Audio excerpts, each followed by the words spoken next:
le drame de l'Afrique, c'est que l'homme africain n'est pas assez entré dans l'histoire.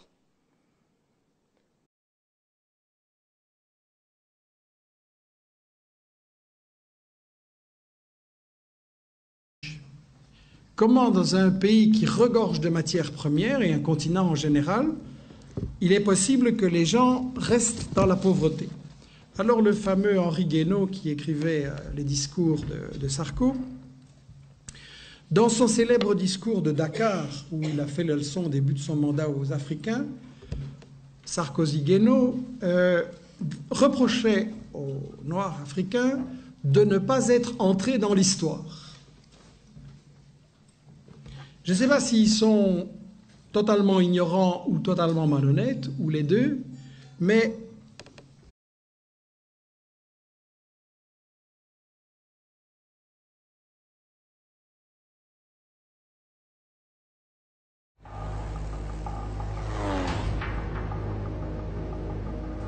l'Afrique, berceau de l'humanité. Peuplé d'1 milliard d'habitants, le continent est riche d'une diversité ethnique et culturelle extraordinaire. Mais son histoire reste encore largement méconnue.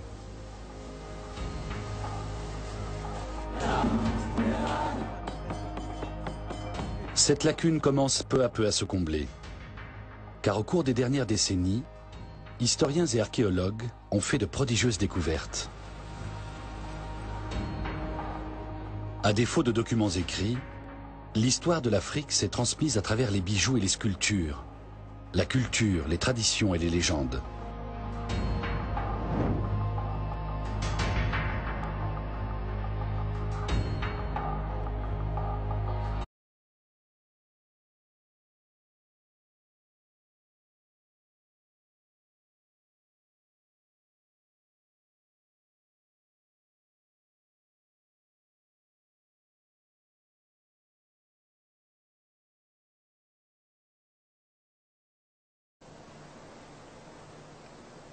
Voici à peine une centaine d'années, Karl Mausch, un chercheur d'or d'origine allemande, s'aventurait dans ces régions reculées et au terme d'une longue piste tombait sur ces murailles.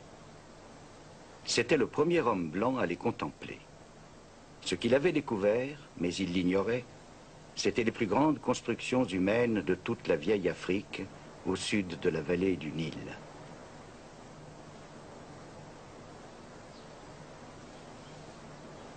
Qu'était-ce donc que ces ruines mystérieuses, découvertes au fin fond de l'Afrique? Dans le monde, hors de l'Afrique, on ignorait tout de l'histoire ancienne des peuples noirs. Aujourd'hui, enfin, on commence à apprendre.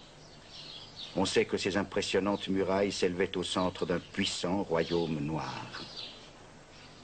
Comme dans une forteresse, des monarques vivaient leur royale solitude, qui ajoutait à leur mystère, comme il convient à la condition royale. Investis des pouvoirs religieux et temporels, ils incarnaient le bien-être du peuple.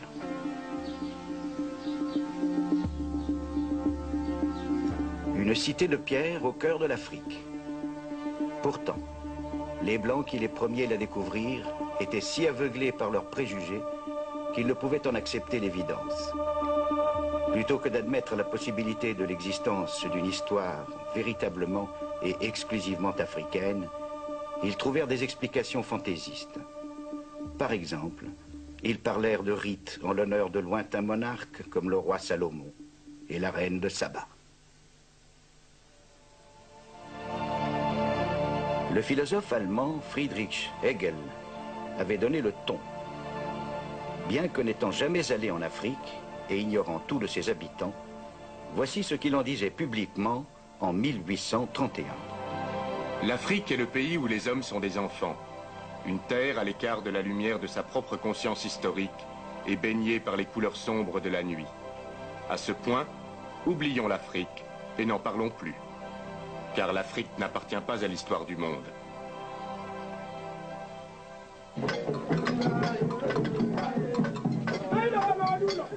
Hegel n'était pas seul à penser ainsi. Ses propos étaient très écoutés. Richard Burton, un explorateur anglais, qui lui connaissait l'Afrique et avait étudié certaines de ses langues, de ses coutumes, disait ceci. L'étude des Noirs, c'est étudier l'esprit humain à son stade le plus rudimentaire. Des êtres qui ressemblent davantage à une dégénérescence de l'homme civilisé qu'à des sauvages susceptibles de le devenir, ne serait-ce que par leur inaptitude au progrès. Leur naturel est impropre à l'éducation ou à la culture. Ils semblent appartenir à l'une de ces espèces infantiles, ne pouvant accéder à la condition d'homme, tel un maillon interrompu de la grande chaîne de la nature. Samuel Baker, un autre explorateur célèbre qui traversa cette région à la recherche des sources du Nil, écrivit dans ses mémoires. La nature humaine, à son stade le plus grossier, comme j'ai pu l'observer chez les sauvages africains, est précisément du niveau de la brute et ne saurait être comparée au noble caractère du chien. On ne trouve chez eux ni gratitude, ni pitié, ni amour, ni don de soi. Rien que la cupidité, l'ingratitude, l'égoïsme et la cruauté. Impardonnables, les Européens des XVIIIe et XIXe siècles préférèrent oublier ce que leurs ancêtres savaient fort bien, à savoir qu'en Afrique occidentale avaient prospéré de nombreux royaumes, aussi somptueux et bien gouvernés que d'autres en Europe médiévale. Qui plus est, les récits des commerçants et des diplomates ayant circulé dans ces royaumes n'étaient imprégnés d'aucune attitude de supériorité raciale. Le racisme, en fait, est un mal relativement moderne. Rien n'illustre plus clairement les changements qui allaient se produire que l'art européen de la Renaissance, et même antérieur à la Renaissance.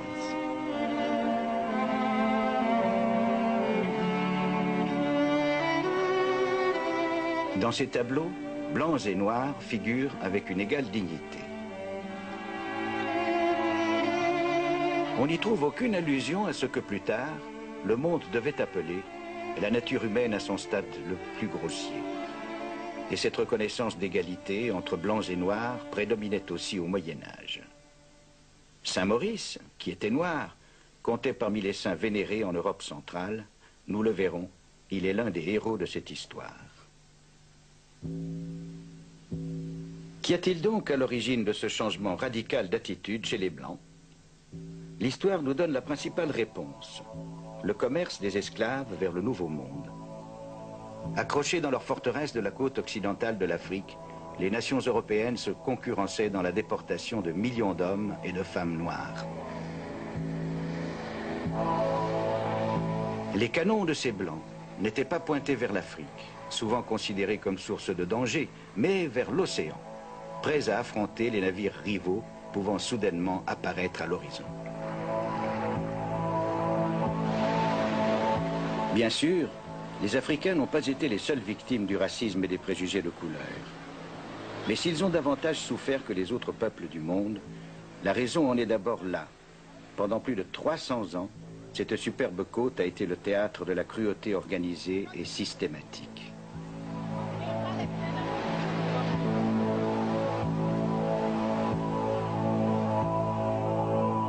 Des années durant, les Noirs, arrachés à leur foyer, furent précipités dans le monde de misère et d'humiliation des Blancs.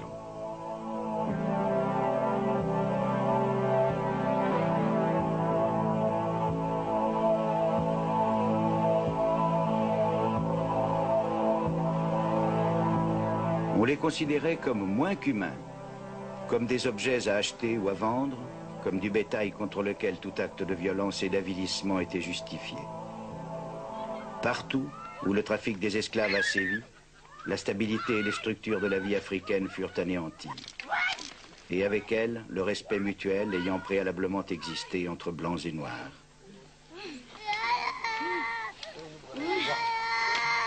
Le trafic des esclaves a cessé depuis longtemps. Il faut à nouveau réfléchir. Toutes ces vieilles idées sur l'infériorité des Noirs étaient complètement fausses, sans fondement. Elles doivent être balayées de notre esprit. Et alors, que de vérités à découvrir.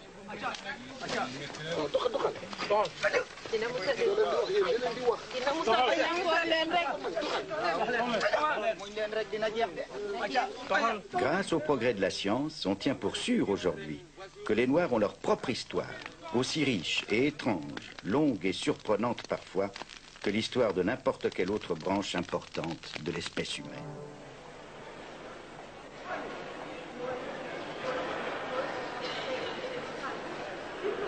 Émerveillé par les trésors du musée du Caire, on est enclin à penser à l'Égypte des pharaons comme à une civilisation en soi, ne devant rien ou presque rien aux influences extérieures de quelque origine que ce soit, comme à une civilisation entièrement originale. En écoutant le guide, la plupart des visiteurs doivent penser que cette statue, celle du jeune roi Toutankhamon, peut bien être devenue noire au cours des siècles, mais qu'en aucun cas, elle ne pourrait avoir été à l'origine la statue d'un noir. Cette idée se développe de plus en plus à présent, notamment chez les historiens et archéologues africains. L'un des spécialistes les plus reconnus est le professeur Cheikh Anta Diop du Sénégal. Contemporain des Égyptiens et même des philosophes du 19e siècle. Voici, dans le tombeau de Ramsès III, au XIIe siècle avant Jésus-Christ, les 4 races connues des Égyptiens représentées sur le même plan. Ici, vous avez l'Égyptien, le type générique de la race. Donc, ici, c'est le type générique de l'Égyptien. Ce n'est pas tel ou tel Égyptien en particulier, mais c'est le type général de l'Égyptien qui est représenté ici, en noir charbon, si je puis dire, avec toutes ses particularités ethniques. Et sur le même tableau, vous avez le type indo-européen représenté également, avec toutes ses différences par rapport au type égyptien, du point de vue de la couleur de la peau et du point de vue du vêtement. Et ici, vous avez les autres Africains qui habitaient à l'époque l'intérieur du continent représentés de la même façon que les Égyptiens. Ce tableau, cependant, est une rare exception. C'est le seul, semble-t-il, qui démontre si clairement le point de vue du professeur. Le même tombeau sur le même plan.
ce qu'il faut noter, c'est que au moment où l'impérialisme, n'est-ce pas, atteint son apogée en quelque sorte, dans les temps modernes, en tout cas au XIXe siècle, au début du XIXe siècle,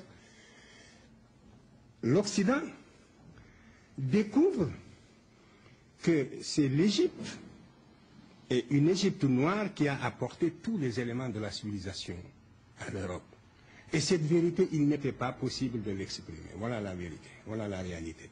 C'est que l'Occident qui se croyait chargé d'une mission civilisatrice en direction de l'Afrique, découvre, en fouillant dans le passé, que c'est précisément cette Afrique noire, aujourd'hui son esclave, cette Afrique noire apparemment en régression, c'est bel et bien cette Afrique noire qui lui a donné tous les éléments de la civilisation, aussi extraordinaire que cela puisse paraître. Et cette vérité, tous les savants n'étaient pas également disposés à l'exprimer sans nuance.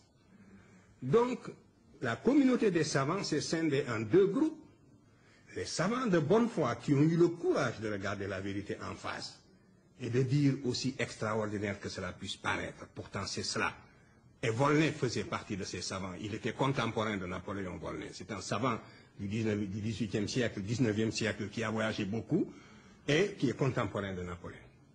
Il faisait partie de ceux qui avaient le courage d'exprimer cette idée. Et ensuite, toute la lignée presque des égyptologues qui ont falsifié l'histoire de l'humanité de génération en génération et qui ont commis un crime le plus grave contre la science et l'humanité. Au sein de ces égyptologues aussi, il y a eu une tendance beaucoup plus modérée qui a essayé d'exprimer une vérité plus ou moins fardée. Voilà. Donc, c'est comme ça, de falsification en falsification, qu'on en est arrivé à dire que l'Égypte est un accident géographique en Afrique. Et quand on parle de l'Égypte, on parle de l'Orient. L'Égypte, ce n'est pas l'Orient, c'est l'Afrique. L'orientalisme est une frustration, c'est une falsification. Il faudra bien qu'il arrive un moment où, après 1000 vérifications, quand les Africains seront édifiés sur ces faits, qu'ils prennent leurs responsabilités et que dans certains domaines quand même, qu'ils s'écartent de l'idéologie parce que les autres font de l'idéologie, même si aujourd'hui ils occupent le haut du pavé, même si aujourd'hui ils sont les pays les plus développés, ils ont failli dans le domaine de la transmission des connaissances dans le domaine des sciences humaines. Ils n'ont pas été capables, ils ont falsifié parce que ce sont des savants de très haut niveau. C'est pas par ignorance, mais c'est par idéologie, c'est par réaction purement humaine qu'ils ont falsifié. Il y a eu des falsificateurs de l'histoire, ils ont commis ce que j'appelle, et je pèse bien mes mots, un véritable crime contre l'humanité. Parce que c'est dégradant pour quelqu'un qui est chargé de propager le savoir, de transmettre sciemment des contre-vérités. Et il y a des générations entières de spécialistes occidentaux qui ont été coupables de ce crime à l'égard de l'humanité. Et ils le savent. Ils le savent. Et après, c'est sur la base de ces faits falsifiés qu'on a formé des générations qui continuent à perpétuer, quelquefois de bonne foi, et qui même, une fois qu'on leur a démontré, qui, une fois formés ainsi, quand on leur démontre la vérité, même au tableau, par éducation, ils ne peuvent plus y adhérer.